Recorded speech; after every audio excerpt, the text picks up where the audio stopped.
painting some bushes or brush. We'll be using oil paint. You can also do this in acrylic. Okay, first let's take a look at our brushes.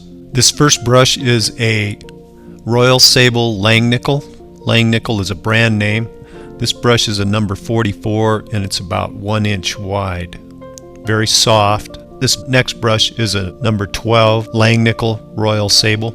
You can also use bristle brushes. I use bristle brushes quite a bit. This is a number 8 Hog Bristle. And here's my rigger. This is a number 3 Langnickel Royal Sable. I also use a palette knife to create hard edges for sticks and twigs and things like that on the ground.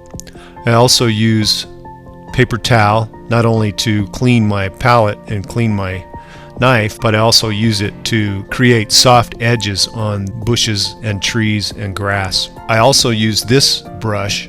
It's an old worn out Langnickel, and I use it to flick color off of bushes and create interesting and soft edges on the edges of these bushes and trees and grass.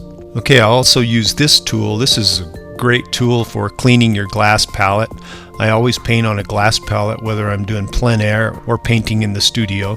This is a glass scraper that you can buy at your home center, and I recommend everybody grab one of these because you can clean your palette very fast with this thing. Obviously I use a pencil when I draw, if I draw. I'll be using titanium white, ultramarine blue. This is permanent red medium.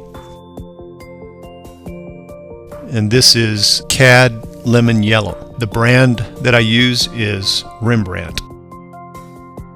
And then this is a medium. You can open up our medium video to learn how to make this medium. It's just a paint thinner that I use. This palette is called a limited palette. You're basically just using primary colors, and you might wonder why I'm using this palette. I do use an expanded palette also. If you're using an expanded palette, go ahead and use what you use.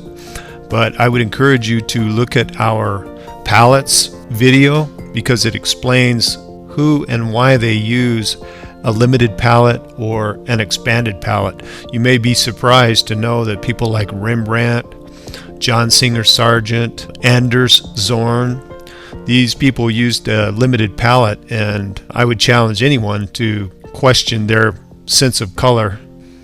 I always start students out on a limited palette because it's simpler to understand, simpler to mix colors, and basically simpler to paint with. I would encourage anyone to try this limited palette. Okay, let's get started.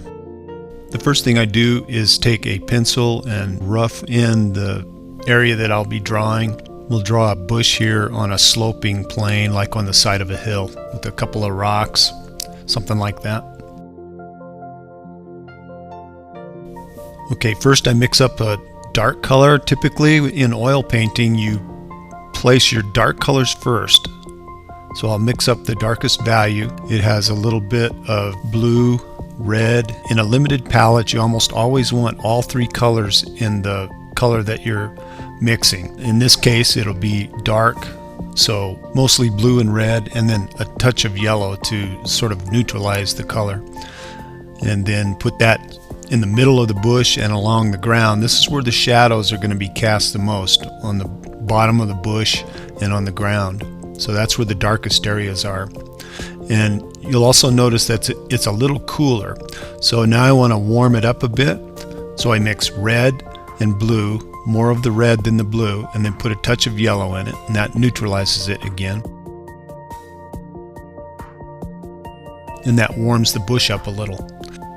Now let's take a look at this stroke in slow motion. Notice how when I put the brush on the bush, I twist my brush and I pull out of the middle of the bush to the outside. I'm putting some of this warm paint in the middle of the bush and then pulling to the outside. And notice how I twist my brush too. So really watch these strokes that I do, and that'll teach you how to create this look. And then I take mostly blue and yellow, which creates a green color, put a small amount of red in it to help neutralize it, and that becomes my green color, of course.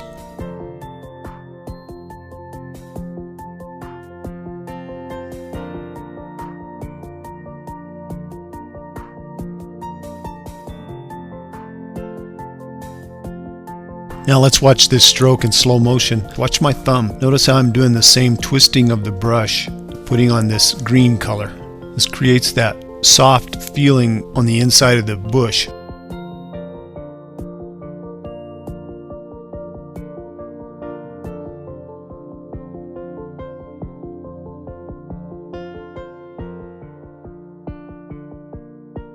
Okay, now I'll take my rigger with some dark paint on it, lay it in the middle of the bush and pull toward the outside. Notice how I twist the brush and pull my brush away, and it creates this sharp point on the end of the twig.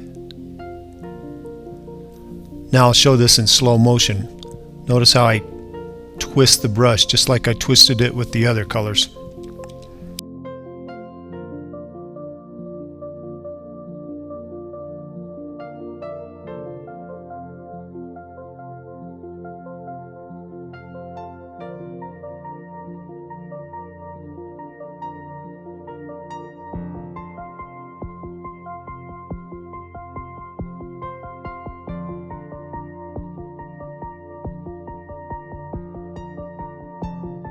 Now let's mix up some sage color. The sage color will require some white in it.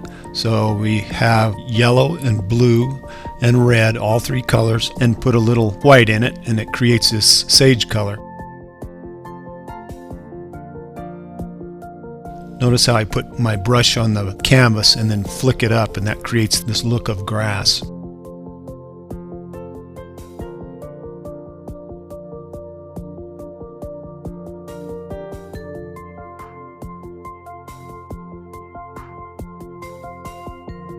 And now I'll take my paper towel and push it in the paint and pull the paint out onto the canvas, and that creates these soft and interesting edges on the edge of the bush.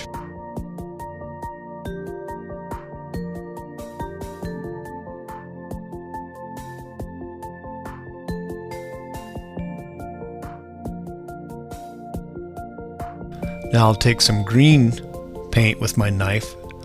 And watch this technique here. Just kind of dab it into the paint, rub it over the edge on the side where the light is being cast, which would be our left and upper left. Then I'll take my large brush and just kind of pull the bottom edges of the grass down into the rest of the painting. Okay, that wraps it up. Painting a bush or some brush. There's some great little techniques in here.